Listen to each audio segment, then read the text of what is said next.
Welcome back. I'm here with some more threats slash warnings, and this was sent to me 13 hours ago. My bad, y'all.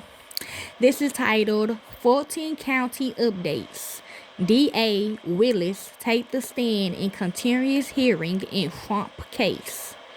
The judge overseeing former President Donald Trump's Georgia election interference case is set to hear arguments over motions to disqualify Fulton County District Attorney Fani Willis, primarily over accusations from Trump co-defendant Michael Roman that she benefited financially from a personal romantic relationship with prosecutor Nathan Reid, who she hired for the case.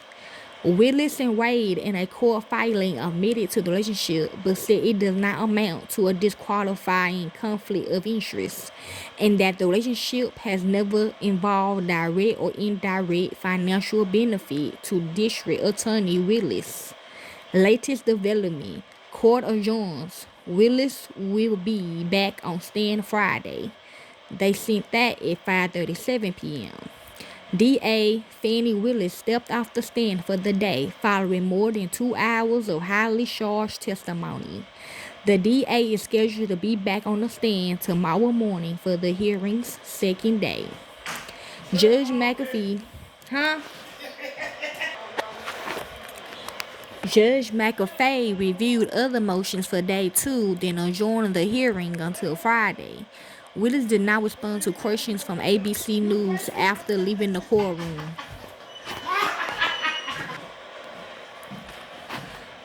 Willis questioned by lawyers for other co-defendants. After Trump attorney Steve Sado wrapped up his questioning of DA Fani Willis, the attorneys for other co-defendants got their chance.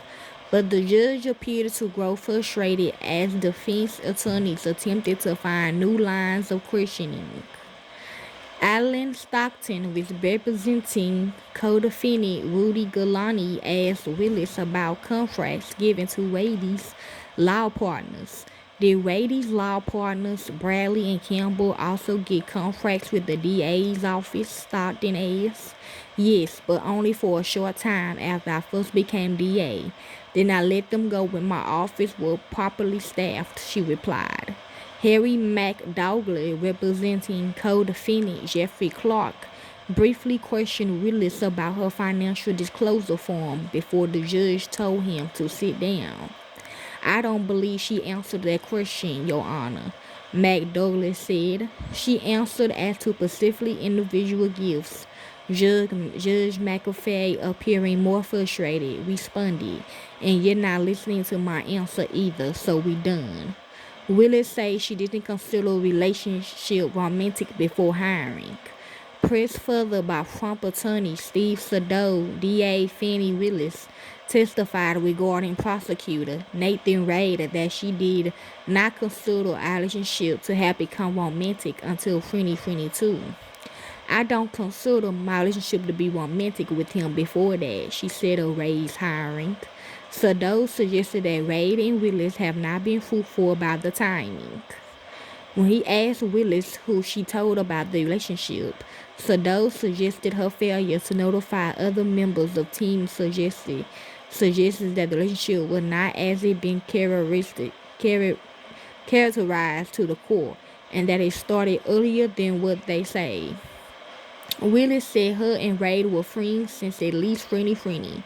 I want to be clear because my credibility is being evaluated, she said. Willis testified her relationship with Reid wasn't romantic. DA Fani Willis was pressed repeatedly by Trump attorney Steve Sado about whether Willis had a romantic relationship with Reid prior to November 2021. I'm asking you whether or not prior to November the 1st of 2021 there was a romantic relationship with Mr. Reid? Sado asked. I don't consider my relationship with him to be romantic before that, Willis said. Sado asked Willis whether Reid visited the condo leased by her friend Robin Yutty. Willis previously said she took over Yuri's lease at one point and paid her rent.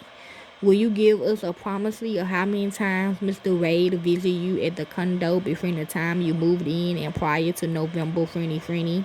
Sado asked. I don't think often, but I don't. I don't want to speculate, Willis replied. Trump attorney questions Willis' intense exchange. Former President Trump attorney Steve Sado is now questioning Fannie Willis on the stand. As Sado stepped up to question her, he started with a veiled dig at the DA. I'm going to try to ask you questions that you can actually answer without having to explain, okay? Sado said. Yes, sir. My comprehension skills are pretty good, so we should do all right, Willis replied. We shall soon see, Sado said. Sado began questioning Willis about her condo, which Ray testified earlier that he visited before being hired. At one point, when Sado raised his voice, Willis said, "You don't have to yell at me." Judge urges decorum after a heated moment. Following a brief recess, the hearing resumed with Judge Scott McAfee urging decorum following the shouting match. I advise everyone, this being a room mostly full of lawyers, I urge everyone to keep their principles in line and not talk over each other, the judge told the court. But as Willis' heated testimony continued, the judge threatened to strike Willis' testimony. I'm going to have to caution you. You have to listen to the questions asked. And if this happens again and again, I'm going to have no choice but to strike your testimony, the judge told the DA. You lied, Willis told the defense attorney who filed allegations.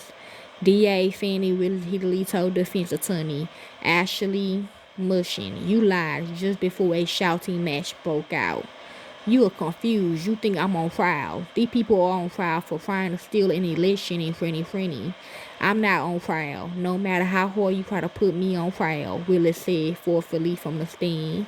Speaking earlier from prosecutor Nathan Reid, Willis said she and Reid had a tough conversation in August after their relationship ended, but that her respect for him had grown over the 7 weeks of these attacks. That prompted an objection from Trump attorney Steve Sado. Willis then answered by saying, you lied to Mushin, and a shouting match ensued between Sado, Mushin, Willis, and the judge. The court then went into a brief recess. Willis testified that she paid for trips in cash. DA Fannie Willis pointedly testified that she paid prosecutor Nathan Reid for the cruise they took in a Aruba trip that went on in cash before they even went. Did you pay him back for the cruise and for Aruba? Asked defense attorney Ashley Mushin. Yeah, I gave him his money before we ever went on that trip, Willis replied. And so when you got cash to pay him back on these trips, did you go to the ATM? Asked Mushin. No, said Willis. So the cash that you would pay him, you wouldn't get it out of the bank? Mushin asked. I have money in my house, Willis replied. For many, many years, I have kept money in my house. I just have cash in my house, Willis continued. I don't have as much today as I would normally have, but I'm building back up. Willis testified that her father says, as a woman, you should have at least 6 months in cash at your house at all times. I don't know why this old black man feels like that, but he does, she said. Willis says she and witness haven't had consistent friendship. DA Fannie Willis in a heated testimony said that Robin Yelty, who testified earlier, betrayed her friendship and that both of them have not retained a constant friendship. There's a saying, no good deed goes unpunished, Willis said, and I think that she betrayed our friendship. I ran into her about 10 years ago in Atlanta, Georgia, Willis said of Yelty, so we didn't talk throughout that time period. I didn't see her. I didn't even know where she was. And so, yes, I have known her probably since